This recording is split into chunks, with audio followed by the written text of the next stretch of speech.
Before we dive in, make sure to check out NordVPN, link in the description below to stay safe online.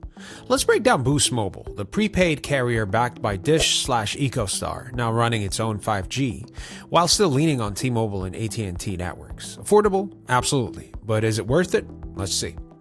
Boost's headline offer, unlimited data at around $25 a month, with a lifetime price lock if you stay. You'll get full-speed data up to 30 gigs, then it throttles, common with MVNOs. They also offer higher tiers, $45 to $60, with more high-speed data and hotspot access. The pros: cheapest unlimited data with lifetime pricing, ideal for budget-conscious users. You get 5G access and BYOD support, use your preferred unlocked phone, and occasional promos like Disney Plus and Hulu bundles and family discounts. The cons: throttling kicks in after about 30 gigs, speeds drop during congestion.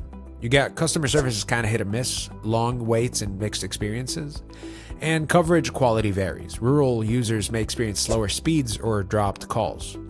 You also get limited device promotions and no financing options. Bottom line, Boost Mobile is an excellent option if you want super affordable, reliable, prepaid service and don't use absurd amounts of data. Great for cost-conscious folks and families. But if you're a heavy user, rely on customer support, or need consistent coverage in rural areas, you might want to look elsewhere. Have you tried Boost? Share your experience in the comments, and don't forget to subscribe for more no-fluff reviews exactly like this one.